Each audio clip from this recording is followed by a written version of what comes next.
Hello. कैसे हैं सभी आप लोग। तो बहुत दिनों से मेरा वीडियो नहीं आया था, थोड़ा सा बस टाइम वाइम नहीं था, तो मैंने कहा चलो अब क्योंकि अब तो सारा ऑनलाइन का ही है। स्कूल का तो कुछ ऐसे ही है, स्कूल में पढ़ाई भी ऑनलाइन बस ऐसी हो रही है। तो चलिए मैं आज आपके लिए लेके आया हूँ कोऑर्डिनेट ज्योमेट्री क्लास 10th का, ठीक है, जो चैप्टर नंबर 7 है। तो आज हम इसे कोऑर्डिनेट ज्योमेट्री को करेंगे। तो पहले थोड़ा सा समझ लेते हैं कि जैसे कि ये हमारा एक्सिस है, ठीक है ना। थोड़ा सा टेढ़ा हो गया है, इसको सही से बना लेते हैं ताकि अच्छा लगे, ठीक है ना। अब जैसे ये x और ये -x, x डैश भी कह सकते हैं, और ये y और ये -y, ये तो हम सब जानते ही हैं पहले ही से। तो अभी हमने क्या देखा कि अगर यहाँ पर कोई पॉइंट है तो हमें सबको पता है ये है xy, ठीक है। अब जैसे क्लास में एक रोहन है तो उसका नाम रोहन रहेगा। अब एक और रोहन आ गया तो रोहन 1 और रोहन 2। तो पहले तो वो रोहन था, लेकिन जैसे ही दूसरा रोहन आया तो रोहन 1 और रोहन 2 हो गया। तो सिमिलरली अगर एक और पॉइंट हम यहाँ पर ले लेते हैं तो ये अब x और y भी हो जाएंगे, लेकिन बट ये 1 और 1 होंगे और ये 2 और 2 होंगे, ठीक है ना। तो इन्हीं के बीच की जो दूरी है वो नापने के लिए, थोड़ी मेरी लाइन गड़बड़ हो गई, नापने के लिए जैसे कि सपोज़ ये एक A पॉइंट है और एक ये B है, तो एक डिस्टेंस फार्मूला बनाया गया जो कि डेरिवेशन की आजकल ज़रूरत नहीं है उसमें, वैसे बहुत अच्छे से एक्सप्लेन किया हुआ है NCERT में भी। तो जैसे कि अब हमें AB निकालना है, तो AB का जो डिस्टेंस होगा तो ये हो जाएगा x2 - x1 whole square, similarly y2 - y1 का होल स्क्वायर, ठीक है ना। तो सबको समझ आ गया होगा कि ये कैसे कैसे होता है। तो ये x और y क्या है, एक एग्जांपल लेके समझ लेते हैं। जैसे कि हमने देखा कि एक A पॉइंट है 2, -3, suppose another point is -4, -7, okay. तो जैसे कि अब हमें A B निकालना। अच्छा, हमेशा याद रखना ये एक शॉर्टकट, मतलब गलती होने की प्रोबेबिलिटी ज़रा कम हो जाती है। आप ना एक पॉइंट हमेशा ना ऐसे बाजू में मत लिखना, ऊपर नीचे लिखना है ना। तो AB, तो वही x2 - x1, मतलब दोनों x को माइनस करेंगे, तो -4 से माइनस करेंगे 2 को, और -7 को माइनस करेंगे किस में से, -3। तो भाई ये ऐसे आ जाएगा ना -3, तो that means that will be plus whole square. 3 तो लिखा ही नहीं। तो चलिए अब हमने देखा दोनों माइनस के ऐड हो जाएंगे, तो ये हो जाएगा -6 और ये हो जाएगा -4। तो आगे आप करिए, स्क्वायर ऑलवेज पॉजिटिव होता है, तो 36 एंड 16, ठीक है ना। तो ये कितना हो गया, शायद 52 हो जाएगा। 52 को आप लिख सकते हैं 2√14, नहीं 2√13, ठीक है ना। तो ये हमने कर लिया। अच्छा, बहुत से लोग क्या करते हैं कि ये 2 में से इधर कर दिया, वो इधर कर दिया, कि हम क्या हो गया माइनस करके तो सेम ही आएगा। नहीं, ऐसा नहीं करना है आपको। अगर आपने AB लिखा है तो B से A माइनस करेगा, वो अलग बात है कि आंसर सही आता है, लेकिन जो एक प्रॉपर वे है आपको वैसे ही करना है। और ऐसे मत करना कि AB लिख के 2 में से 4 माइनस कर दिया, ये कर, नहीं ऐसे नहीं। अगर आपने AB लिखा है तो B वाले जो कोऑर्डिनेट मतलब x और y हैं उसमें से A के कोऑर्डिनेट्स को माइनस करेंगे। तो ये आपको समझ आ गया होगा। तो अब ऐसे ही हम लोग क्या कर लेते हैं, एक और पेज पे अगला देख लेते हैं। तो अब हमने क्या देखा कि शायद NCERT में एक क्वेश्चन है AB and another point is -A and -B। तो आपने क्या करना है, इसका AB का डिस्टेंस फाइंड आउट, मैंने देखो साइड में लिख दिया, लेकिन आप लोग साइड मत लिखना, हमेशा नीचे ही लिखना। तो क्या होता है, बहुत से लोग क्या करते हैं B में से A हटा देते हैं, इसमें से ये, तो ये गलती हो जाती है।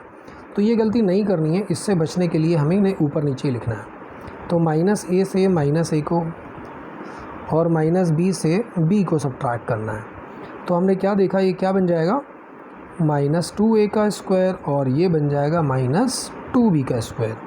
तो फाइनली ये क्या हो गया, 4A स्क्वायर और 4B स्क्वायर। 4 को हम कॉमन ले सकते हैं, तो क्या बनेगा, A square plus B square.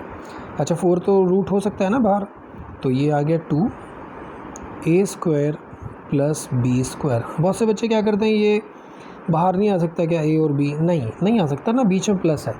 अगर हम किसी रूट में से किसी नंबर को, हमारा मन बन रहा है कि यार इसको चलो बाहर कर देते हैं क्योंकि इसका स्क्वायर है, तो याद रखना वो नंबर पूरा रूट, जहाँ तक ये रूट का ये जो मतलब छत है ना, ये जो ये लेंटर है रूट का, ठीक है ना, बालकनी जो है रूट की, यहाँ तक वो नंबर हर एक नंबर के साथ मल्टीप्लिकेशन या डिवीजन में होना चाहिए, तभी वो बाहर आ सकता है। ठीक है ना, ऐसे नहीं आ सकता ये। ठीक है, तो चलिए अब अगला देखते हैं। तो चलिए अब हम एक्सरसाइज से कुछ क्वेश्चंस और ले लेते हैं। जैसे कि क्वेश्चन नंबर 2 है कि 00 और 36 का रूट फाइंड आउट करना है, अब आप कर सकते हैं ना। अब क्वेश्चन नंबर 3 की बात करते हैं कि हमें कोलिनियर प्रूव करना है 7.1 से कोलिनियर। तो जैसे कि एक ए पॉइंट हमें दिया हुआ है इसमें 1,5, another point is B that is 2, 3, और एक सी पॉइंट है -2 एंड -11। तो मेरा कहने का मतलब ये है कि कोलिनियर का मतलब होता है वो एक ही लाइन पर हो या एक ही डायरेक्शन में हो, जैसे कि ये ए और बी। अब एक बात बताओ, सी या तो इसी के अंदर हो सकता है या इसी के डायरेक्शन में आगे कहीं भी हो सकता है। अभी हम इस ए बी सी से को नहीं ले रहे हैं, ये हम बस ऐसे ही बता रहे हैं। तो इसमें सबसे बड़ी लाइन जो मुझे दिखाई दे रही है वो इसमें 3 लाइन है। एक हो गया 3 लाइन सेगमेंट है, ए बी, एक बी सी और एक ए सी। तो सबसे बड़ी लाइन जो है इसमें ए सी है, तो ए सी निकालेंगे, ए बी निकालेंगे, बी सी निकालेंगे, तो जो सबसे बड़ी लाइन होगी वो बाकी के 2 के सम के बराबर होगी। फॉर एग्जांपल ये 5 है और ये 4 है, तो ऑब्वियसली यार ये 9 हो जाएगी ना। ठीक है ना, तो हमें को जो सबसे बड़ी लाइन आएगी उसको हमें क्या करना है, उसको बाकी के 2 के बराबर ले लेना है। ठीक है ना, तो चलिए अब हम देखते हैं, इसको पहले रब कर देते हैं। तो पहले हम इसमें से जो भी आएगा आपको यूजिंग डिस्टेंस फार्मूला क्या करना है, आपको ए बी निकालना है। तो ए बी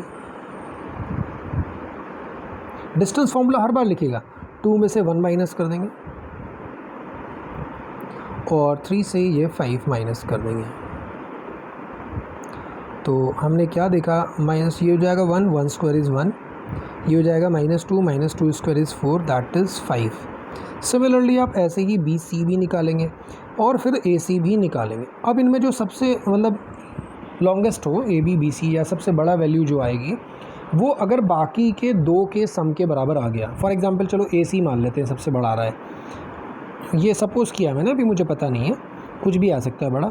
अगर ए सी हाइएस्ट है इन केस, तो A B plus B C के इक्वल आ गया तो ये कोलिनियर है, अदरवाइज़ नहीं। ठीक है ना, समझ गए। तो जो सबसे बड़ा है वो बाकी के 2 के इक्वल आना चाहिए, तो ये कोलिनियर प्रूव हो जाएगा।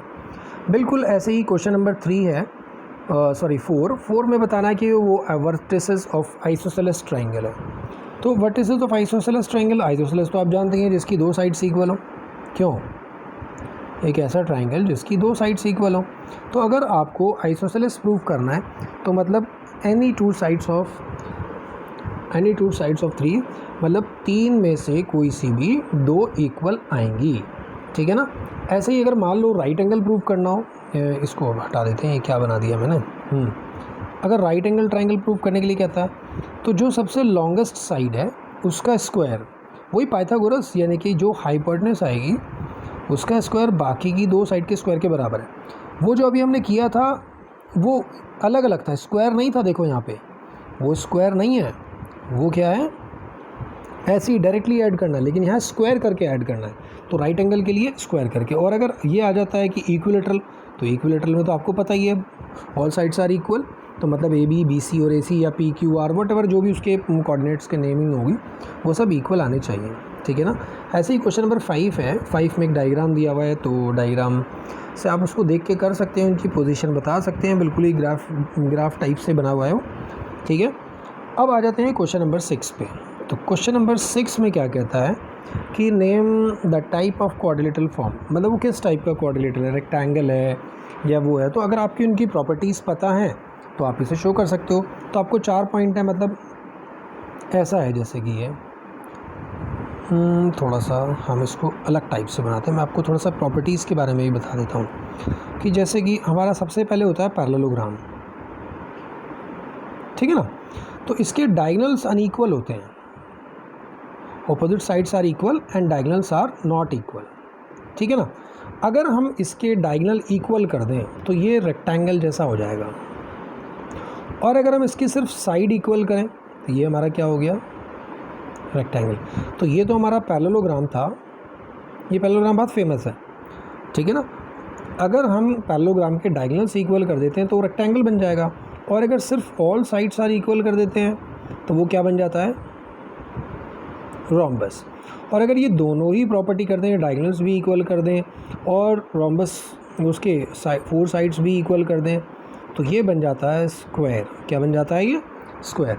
तो इसी तरह से हम क्या क्या निकालेंगे, A B, B C, C D, A D, ये चारों निकालने के बाद अगर चारों की साइड इक्वल आई तो हम उसे कहेंगे रोम्बस। तो चारों साइड निकालने के बाद हमें उसके डायगोनल्स भी निकालने हैं। अगर डायगोनल अनइक्वल हुए तो वो रोम्बस, और अगर डायगोनल इक्वल हुए तो स्क्वायर। ऐसे ही हमने चारों साइड निकाली और ऑपोजिट इक्वल आ रही हैं, तो सबसे पहले तो वो पैरेललोग्राम माना जाएगा। फिर हम उसके diagonal A C and B D को भी एक बार ऑब्जर्व करेंगे। अगर ए सी और बी डी भी इक्वल आए तो वो रेक्टेंगल, और अनइक्वल आए तो वो पैरेललोग्राम, और अगर कुछ भी नहीं आया तो वो कुछ भी नहीं होगा, ऐसे ही नॉर्मली क्वाड्रिलेटरल बन जाएगा। चलिए अब हम क्वेश्चन नंबर 7, 8, 9, 10, ये इंपॉर्टेंट क्वेश्चन है। तो 7, 9 और 10 तो बिल्कुल ऑलमोस्ट एक जैसी हैं, बस थोड़ा थोड़ा सा डिफरेंस है उसमें। तो क्वेश्चन नंबर हम 7 करेंगे। पहले क्या बोला उसने, find the point on x axis. अब एक्स एक्सिस पर कोई पॉइंट का मतलब क्या है यार, एक्स एक्सिस पर होगा तो वाई 0 होगा, वाई एक्सिस पर होगा तो एक्स 0 होगा। बिल्कुल जैसा ये क्वेश्चन नंबर 7 में कर रहा हूँ, ऐसा ही सेम एग्जाम्पल जो है इसी के शायद बाजू वाले पेज पे ही है, आप उसे देख सकते हैं। ठीक है, तो अभी हमने क्या बोला, find the point on the x axis, ठीक है ना, which is equi distant from 2, -5 and -2। Equi distant मतलब इक्वल डिस्टेंस, दोनों को मिला के ना एक वर्ड बनाया गया है इक्वी डिस्टेंट। ठीक है, तो हमें एक पॉइंट दिया हुआ है ए दिया हुआ है 2, -5 and another point is B is -2, 9। तो let point on x axis is equals to P x, 0। अगर ये y एक्सिस होता तो 0, y लेते, क्योंकि x एक्सिस पर y की वैल्यू 0 होती है और y एक्सिस पर x की वैल्यू। तो अकॉर्डिंग टू क्वेश्चन हमें क्या गिवन है, A P equals to BP, B P मैं थोड़ा सा ऐसे ही बोलता हूँ, बिप्पी, ठीक है ना। एक्चुअली दोस्त है मेरा एक, उसका नाम बिप्पी है, मतलब अजीब तरह से है, वैसे नाम तो कुछ और है उसका, लेकिन हम उसे बिप्पी करते हैं। तो चलिए अब हम बात करते हैं ए पी। जब ए पी और बी पी इक्वल है तो शायद इनके स्क्वायर्स भी इक्वल होंगे। यूक्लिड ने कहा था कि अगर 2 इक्वल चीज़ें हैं तो उनके स्क्वायर्स भी इक्वल होंगे, है ना।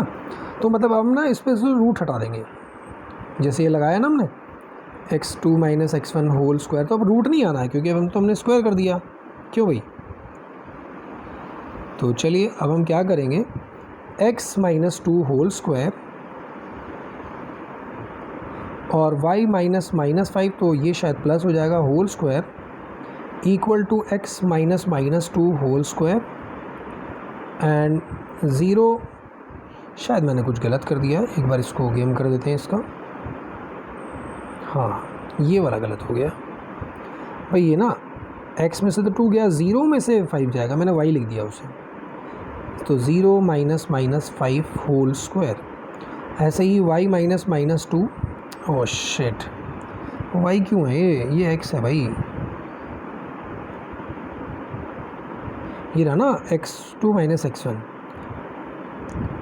और सिमिलरली 0 -9 का होल स्क्वायर। सही है। तो अभी हमने क्या देखा,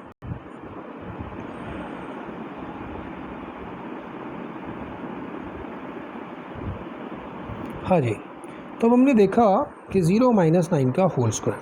अब इनको a - b होल स्क्वायर से खोल लेते हैं, a square -2ab + b square. Similarly 0 + 5 is 5 square. इसी तरह से जब इसको खोलेंगे x स्क्वायर + 4x + 4 + 81।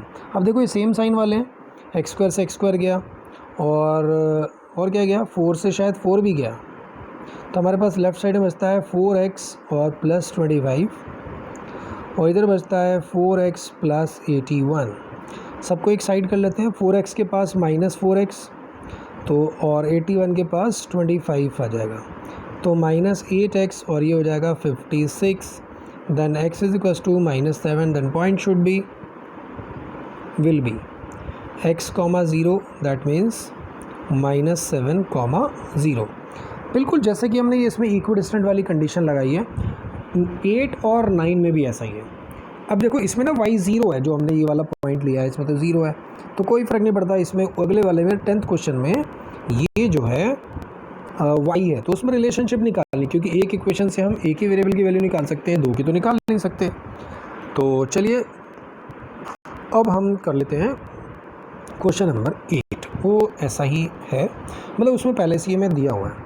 तो क्वेश्चन नंबर 8 में क्या कहता है कि find the values of y, मतलब हमें y फाइंड आउट करना है। If 2, -3 and another point is q 10, y, and हमें पहले ही से गिवन है कि पी क्यू का डिस्टेंस है 10 यूनिट्स। तो बस एक डिस्टेंस इसने दिया हुआ है, एक हम निकाल लेते हैं, फिर दोनों को इक्वल पै देना है। तो क्या 10, आपको ना फॉर्मूला लिखना, मेरे पास थोड़ी जगह कम है, हर क्वेश्चन में फॉर्मूला लिखो। फॉर्मूला याद करने के लिए फिर अलग से टाइम नहीं निकालना पड़ेगा। तो पी क्यू तो हमने यहाँ 10 डाल दिया, 10 - 2 8, 8 स्क्वायर इज 64, थोड़ा शॉर्ट में कर रहा है अपन। वाई स्क्वायर 6y + 9, और स्क्वायरिंग बोथ साइड, इधर से तो स्क्वायर कट जाएगा, 10 पे स्क्वायर आ जाएगा, या आप ऐसे समझ लो रूट इधर आके स्क्वायर बन गया 100। तो वाई स्क्वायर + 6y अरेंज कर लिया हमने, स्क्वायर वाला पहले लिखते हैं। 64 + 9 इज़ 73। तो फाइनली एक क्वाड्रेटिक इक्वेशन बन गई है। 70th क्वाड्रेटिक पे मैंने पहले से ही एक वीडियो बनाई हुई है, ICSE बोर्ड की भी बनाई हुई है। तो वाई स्क्वायर + 6y - 27, हम इसको फैक्टराइज कर सकते हैं। तो y + 9, मिडिल टर्म स्प्लिटिंग कर दी ना, मिडिल टर्म स्प्लिटिंग तो आती होगी, नहीं आती तो उस पर भी एक मैंने बहुत अच्छी सी वीडियो बनाई है, बहुत अच्छे से एक्सप्लेन किया, तो आप उसे देख सकते हैं। तो y is -9 and y is 3। तो देखो पहले से ही लिखा हुआ था वैल्यूज़, यानी कि प्लूरल फॉर्म लिखी हुई थी, तो इसका मतलब प्लूरल दो ही वैल्यू, दो या दो से ज़्यादा ही आनी थी। तो अब ये आपको बताइएगा मुझे वीडियो कैसे लगा, और ज़्यादा से ज़्यादा शेयर करिएगा। और अब कल को मैं इसके 7.2 और 3 भी, और ऑप्शनल एक्सरसाइज भी, CBSE वाले भी बहुत तेज़ हैं। ऑप्शनल एक्सरसाइज में लिखा हुआ है कि point of view, examination point of view से नहीं है, लेकिन फिर भी आ जाता है उसमें से। मतलब ऐसा नहीं कि वो झूठ बोल रहे हैं, ऐसा है कि जो हमने क्वेश्चन किए हैं सेम ऐसा ही कोई क्वेश्चन अगर उसमें है तो वो आ सकता है। तो उस जैसे क्वेश्चन अब इसमें से कर लेंगे। तो थैंक यू फॉर वॉचिंग।